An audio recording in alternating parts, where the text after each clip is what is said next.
अरे पिंकी, ये क्या कर रही हो? अरे भाभी, भूल गए क्या?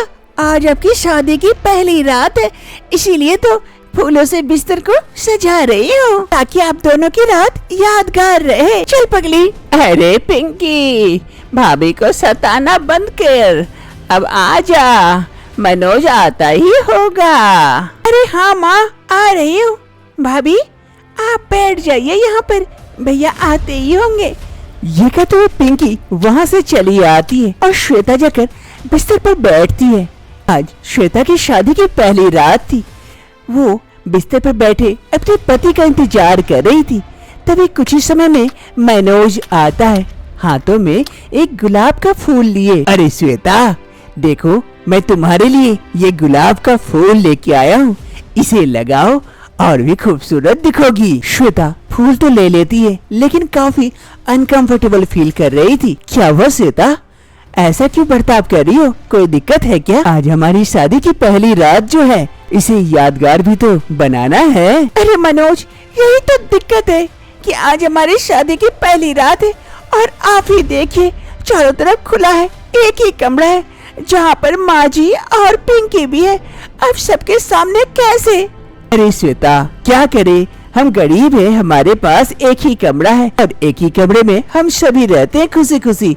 अब तुम भी एडजस्ट कर लो थोड़ा सा। देखो माँ और पिंकी सो चुकी है, वो लोग तुम्हें नहीं देखेगी। तब भी जी मुझे शर्म आ रही है। नहीं, ऐसा नहीं हो सकता है। अरे अब मैं क्या करूँ, अभी तो मैं तुम्हारे लिए दूसरा कमरा नहीं बना सकता, आज ऐसे रहने दो। नहीं जी, आप कुछ करिए, वरना मैं आपको अपने पास नहीं आने दूंगी। इधर मनोज सोच में पड़ जाता है, इधर उधर देखता है, तभी जाकर एक कपड़ा लेके आता है और कपड़े को बिस्तर के सामने टांग देता है। अरे श्वेता, अब तो ठीक है ना? हाँ, सोने तक का ठीक है, उससे आगे कुछ नहीं। क्या इतनी मेहनत ऐसे ही बर्बाद हो गई? मेरे सपने तो चकनाचूर हो गए। क्या क्या सोच के आया था? हाँ, अभी नहीं तो कब? इंतजार कीजिए। सुबह की पहली किरण के साथ श्वेता की नींद खुलती है। सामने वो अपनी ननद को देखती है, वो हड़बड़ा के उठकर बैठ जाती है। अरे क्या हुआ भाभी, इतना घबरा क्यों रहे? अरे पिंकी, तुम यहाँ अचानक से? मनोज जी कहाँ गए? भैया तो कब के खेत चले गए।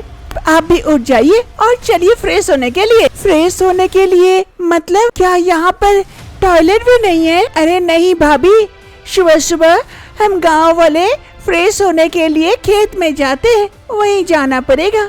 क्या खेत में?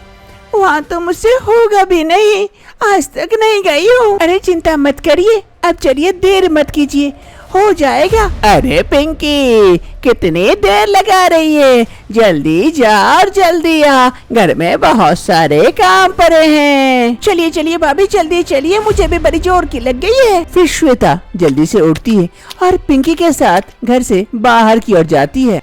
दोनों ननद भाभी सुबह सुबह गांव के रास्ते धीरे धीरे आगे बढ़ते हैं। अरे पिंकी, और कितना दूर है? मैं तो थक गई अभी। अरे भाभी, बस थोड़ा सा ही दूर है, यहाँ करेंगे तो लोग हमें पीटेंगे।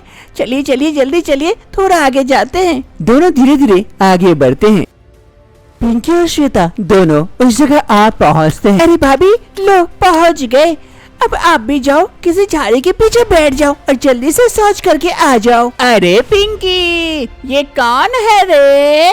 तेरी भाभी है क्या? अरे हाँ चाची, मेरी भाभी है। अरे आओ, यहाँ आओ, मेरे पास आओ, दो बातें भी होगी, जान पहचान बढ़ेगी तुमसे। अरे नहीं, मेरे पास आओ, चाची बहुत पकाती है, यहाँ हम दोनों बातें करेंगे, अपना काम होता रहेगा, बातें भी होगी। अरे पिंकी, ये क्या, कैसे बातें कर रहे हैं सब? अरे नहीं चाची, भाभी, मेरी भाभी अकेले कर सकती है, अभी थोड़ी सी नई है ना, पुराने होने दीजिए, फिर आप लोगों के साथ बैठ के बातें करेगी।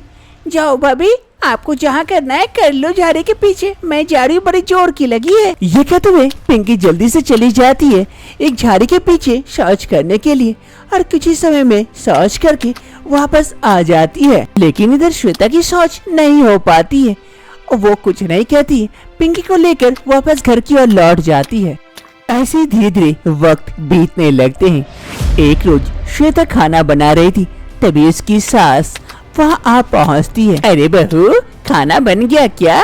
हाँ माँ जी, बन ही गया है, चलिए बैठिए, मैं खाना लगाती हूँ। अरे बहू, तुझसे एक बात पूछनी थी। हाँ माँ जी, पूछिए ना। बहू, मैं वो कह रही थी, काफी समय हो गए तेरे शादी को, लेकिन अभी तक कोई खुशखबरी नहीं मिला।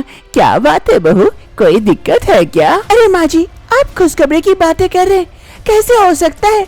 हमारा तो एक ही कमरा है, न कोई अलग से कमरा है, न कोई अलग से वॉशरूम है, यही सब रहते हैं, तो कैसे मिल सकती है आपको खुशखबरी? अरे बहू, ये क्या कह रही हो? हमारे जमाने में भी एक ही कमरा था, हम लोग क्या बच्चा नहीं पैदा किए, और तू आज सिखा रही है हमें? अरे माँ जी, आप लोगों को हो सकता है कि शर्म लाज नहीं लगती होगी, लेकिन मुझे लगती है मुझसे ना हो पाएगा, माफ कीजिएगा। अरे अब मैं क्या करूँ? पोते का मुंह देखने के लिए अलग से तेरे लिए घर बना दूँ? कहाँ से लाए इतना पैसा? बेटा खेत में काम करता है, थोड़ा बहुत जो कमाता है वही हम खाते हैं, और इस बहू की फरमाइश देखो। ये कहते कहते सास वहाँ से चली जाती है और इधर श्वेता। अरे सास गुस्सा है तो गुस्सा है, मैं क्या करूँ? एक ही कमरा है, वो भी देखो ना, सास के शौक लगे हैं पोता पोती का, कैसे हो सकता है? नहीं नहीं नहीं बाबा, नहीं, मुझे शर्म आती है।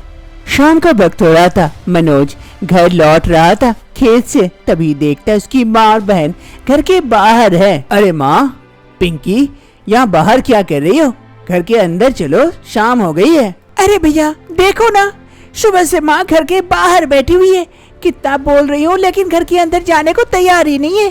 बोल रही है कि भाभी से झगड़ा हुआ है, अब दोनों एक घर में नहीं रह सकती है। अरे माँ, क्या बचपना है, थोड़ा बहुत झगड़ा हुआ होगा तो चलो मैं बात करता हूँ। अरे नहीं बेटा, मुझे उसके साथ नहीं रहना है, मुझे दूसरा कमरा बना दे तभी मैं रहूंगी, मैं बहू के साथ नहीं रहने वाली हूँ। अरे माँ, अभी कहाँ से मैं रात में कमरा बनाऊं?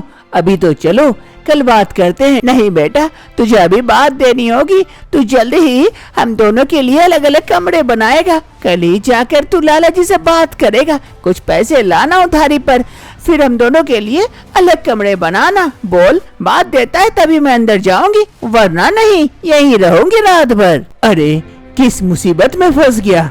ठीक है माँ, मैं वादा देता हूँ, कल ही जाकर लाला जी से बात करूँगा। अब तो चलो अंदर। फिर मनोज अपनी माँ और बहन को घर के अंदर लेके जाता है। दूसरे रोज ही मनोज लाला जी के पास आ पहुँचता है और लाला जी से बात करके कुछ पैसे उधारी मांगता है। लाला जी मनोज को कुछ पैसे उधारी दे देते हैं। मनोज पैसे पाकर खुश हो जाता है और अपने घर की ओर लौटता है। मनोज उन पैसों से जल्द ही 2 कमरे का घर बना लेता है। अरे माँ देखो, तुम्हारे बातों के अनुसार 2 कमरे वाला घर हो गया ना, अब तो तुम खुश हो ना? तुम दोनों के झगड़ों की वजह से मैं पिसता हूँ हमेशा। अरे बहू बहू, जरा इधर आना। सास की आवाज सुन श्वेता वहाँ आ पहुँचती। हाँ माँ जी, कहिए। देख बहू, 2 कमरों का घर बन गया, एक कमरा तुम दोनों का और एक हमारा। अब तुझे परेशान करने के लिए कोई नहीं आएगा, तो जल्द ही अब खुशखबरी सुनाना, अब कोई बहाना नहीं चलेगा। क्या माँ जी, आप भी? श्वेता शर्म से जल्दी से कमरे के अंदर चली जाती है और इधर। अरे माँ, ये क्या? इसका मतलब तुम 2 कमरा बनाई इसलिए? तुम दोनों में कोई झगड़ा था ही नहीं? अरे क्या करूँ बेटा, कुछ पाने के लिए कुछ खोना पड़ता है। ऐसे कुछ समय बीतते हैं। एक रोज मनोज खेत से घर लौटता है, आकर देखता है कि श्वेता और उसकी माँ दोनों कमरे में है। अरे माँ, तुम यहाँ पर, कुछ खास बात है क्या? अरे हाँ बेटा, खुशखबरी है, बहू गर्भवती है, अब इसका खास ख्याल रखना, ध्यान रखना बहू का। ये कहते हुए सास वहाँ से चली जाती है। अरे श्वेता, क्या ये बात सच है जो माँ बोली? हाँ मनोज, सच है। ये बात सुनकर मनोज भी काफी खुश होता है। वक्त बीतने के साथ साथ श्वेता एक प्यारे से बच्चे को जन्म देती है। इस बच्चे के आने से सास रेखा देवी काफी खुश होती है और पूरा परिवार भी। अब श्वेता इस बच्चे के साथ और पूरे परिवार के साथ आगे की जिंदगी अब खुशी खुशी बिताती है।